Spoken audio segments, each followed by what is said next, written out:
আমাদের ব্রডকাস্টে আমার একটা স্টুডেন্ট এসছে যে অন্যান্য প্রোডাকশানে ও কাজ করেছে, মানে প্রোডাকশান বলতে গেলে ইনস্টিটিউটে শিখে এসছে, তারপরও আমার কাছে এসেছে। ঠিক আছে, তো ওর মুখ থেকেই জেনে নেব আমরা যে ও কি প্রফিট পেয়েছে, কি প্রফিট পায়নি। যেহেতু যা বলবি একদম বাস্তব কথা বলবি, আমার মধ্যে আর অন্যান্য ইনস্টিটিউটের মধ্যে পার্থক্য কি ছিল, আমার কাছে এতদিন টিকে গেলি তার কারণ কি।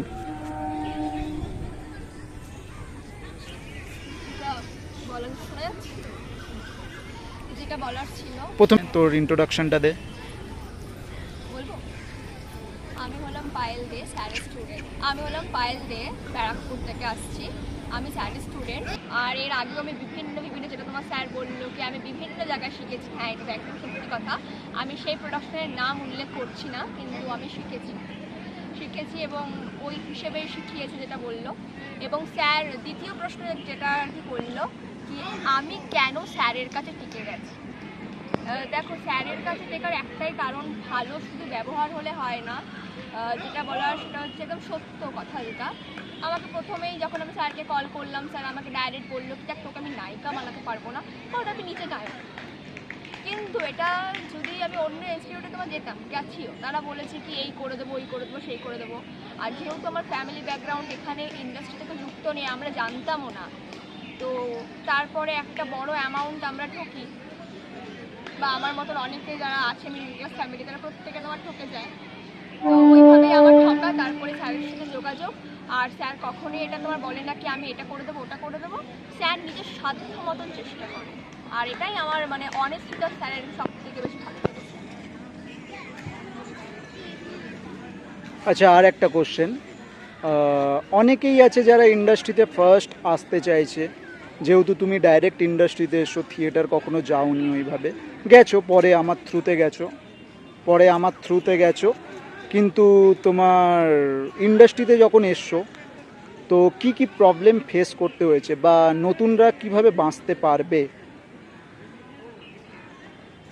কি প্রবলেম ফেস করার এই কথাটা মানে ঠিক একটু বললে ভালো দেখাবে না, তাও বলছি। আমরা তো ছোটোবেলার থেকে অনেক স্বপ্ন নিয়ে থাকি কি আমরা ডাক্তার হব, ইঞ্জিনিয়ার হব, কেউ পুলিশ হবে। তো সেরকম একটা স্বপ্নকে নিয়ে থাকে অভিনয়।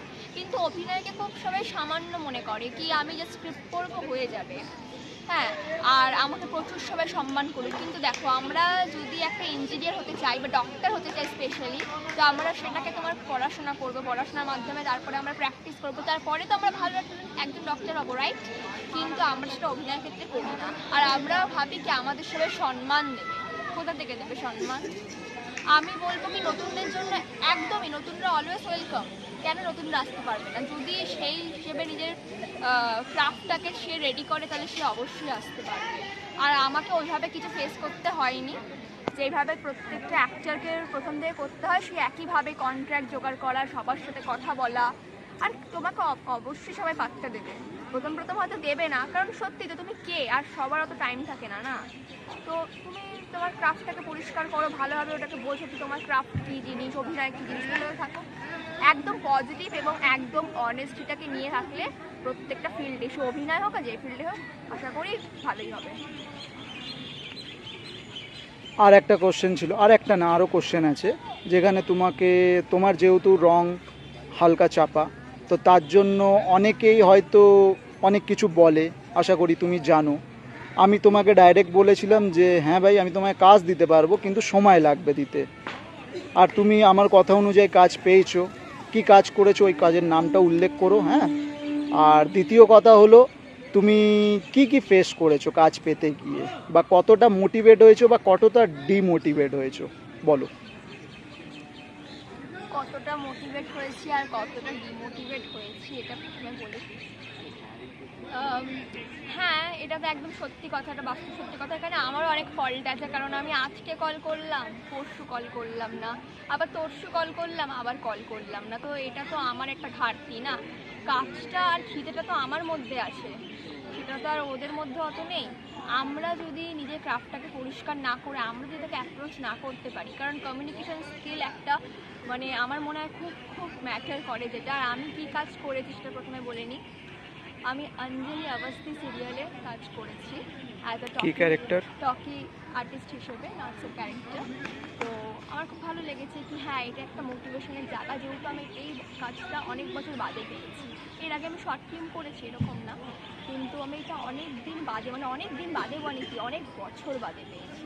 তো এটা একটা মোটিভেশন, যখন তুমি তুমি কাজে থাকবে না, তোমার মধ্যে একটা আলাদা একটা মোটিভেশন তৈরি হবে, তুমি না আরও শিখি আরও শিখি, সেটা কখনো ছাড়া উচিত না। হ্যাঁ, প্রবলেম তো ফেস করতেই হয়েছে, যেহেতু আমি তোমার ডার্ক স্কিন, ডাস্কি স্কিন যাই বলো না কেন তোমরা।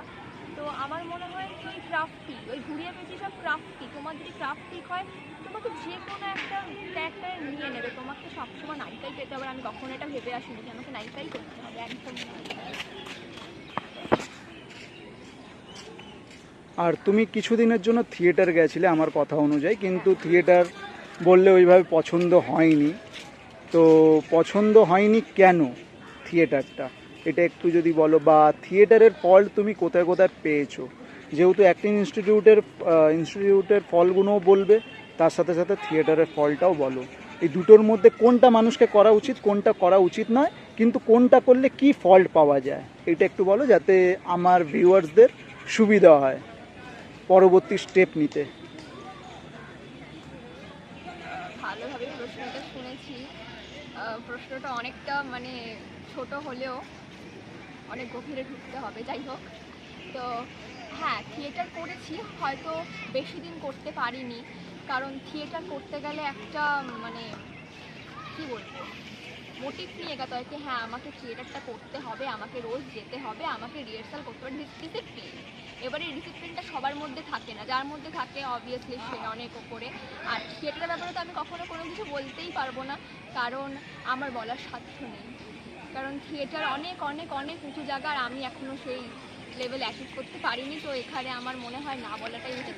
হ্যাঁ, থিয়েটার প্রত্যেককে করা উচিত, কারণ অভিনয় শিখতে গেলে থিয়েটারটা মাস্ট।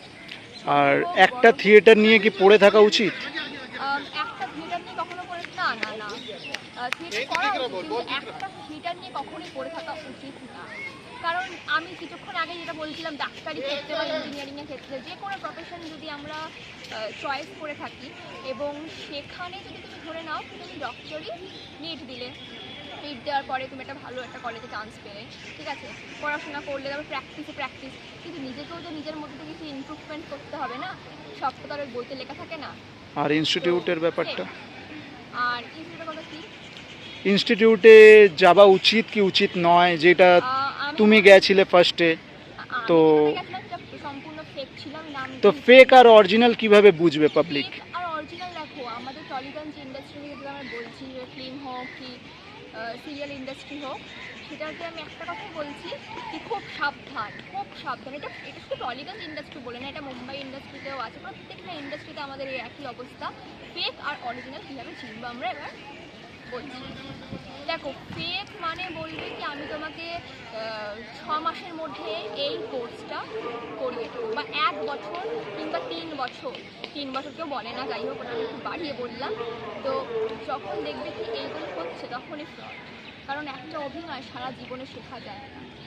আমাদের সৌমিত্র চট্টোপাধ্যায় বা বিভিন্ন রকম বড় বড় বড় বড় যারা তোমার শিল্পী বা শিল্প, তারা প্রত্যেকে বলে গেছে কি অভিনয় সারাটা জীবনের একটা কোর্স। তো তুমি যখন দেখছো কি 6 মাসের মধ্যে করিয়ে নিচ্ছ, তো একদমই না। আর আরেকটা কথা বলছি, অনেক সেলিব্রিটি আছে, আগে ছোট করছি না আমি, অনেক সেলিব্রিটি আছে যারা নাকি এসে তোমার ক্লাস করায় এইসব প্রোডাকশন হাউসে। তো সেটা দেখে বুঝে যাবে কি না, একদমই না, পুরোপুরি ফেক। আর টাকা পয়সা চাওয়ার দিকে তো একদমই না, কারণ ইন্ডাস্ট্রিতে তুমি যদি জুনিয়র আর্টিস্টের কাজ করো তোমাকে টাকা উল্টে দেবে নাকি তোমাকে নিজের থেকে মানে পকেট থেকে বের করতে হবে কি এই নাও আমি এত টাকা দিচ্ছি আমাকে জুনিয়র আর্টিস্ট দাও। খবরদার, একদম এই ভুলটা আমার মতন তোমরা করো না, অনেস্ট থাকো, অবশ্যই তোমাদের। লাস্ট কোশ্চেন, সবাই কাজ কিভাবে পেতে পারে ইন্ডাস্ট্রিতে, যেহেতু তুমি বলছো ইনস্টিটিউটে যাওয়া উচিত নয়, তো ইনস্টিটিউটে যদি নাও যায় তার উপায়টা কী আছে, কাজ কিভাবে পাবে? আমি বললাম জুনিয়র আর্টিস্ট করে নাও, কিন্তু পাবে কিভাবে, সম্ভব কিভাবে, ওটা একটু যদি বলতে পারো ক্লিয়ারলি তো খুব ভালো হয়। আমরা ইনস্টিটিউটে যাব না, প্রথম কথা এটা আমি বলেছি, পুরোপুরি ফেক থাকে। আর কাজ কীভাবে পাবো? দেখো, কাজটা অ্যাকচুয়ালি পেতে গেলে তোমাকে মার্কেট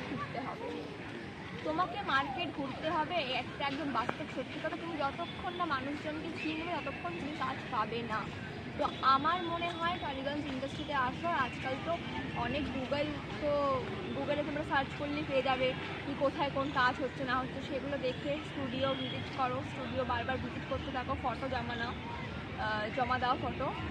আমার মনে হয় কি এখন হয়তো ফটো তোমার কিছু চলে না, সব তোমার এখন অনলাইনের মাধ্যমেই চলে, কিন্তু তাও তোমরা যাও, বারবার যাও। একবার দুবার গেলে কিন্তু হবে না, বারবার যেতে হবে, বারবার যোগাযোগ করতে হবে। আর হতেও পারে কি তুমি ভুল মানুষকে চিনলে বা ভুল মানুষকে চিনে তার সাথেও ঢুকলে, কারণ সবসময় যে ইন্ডাস্ট্রিতে বসে থাকবে এরকমটা নয়, ভেতরেও অনেকে বসে থাকবে। ঠিক আছে, তাদের আমরা ভাবি অনেক কিছু সে, কিন্তু আদেও না। তাই এসবের থেকে বেঁচে থাকবে, চোখ কান খোলা রাখতে হবে, আর মার্কেট ঘুরতে হবে। 1-2 দিনের কাজ না, সারা বছরও লেগে যেতে পারে। থ্যাংক ইউ পায়েল, তুমি এতক্ষণ আমাদেরকে সময় দিলে। আশা করি আমার ভিউয়ার্সদের ভালো লেগেছে এই ব্রডকাস্টটা। Thank you.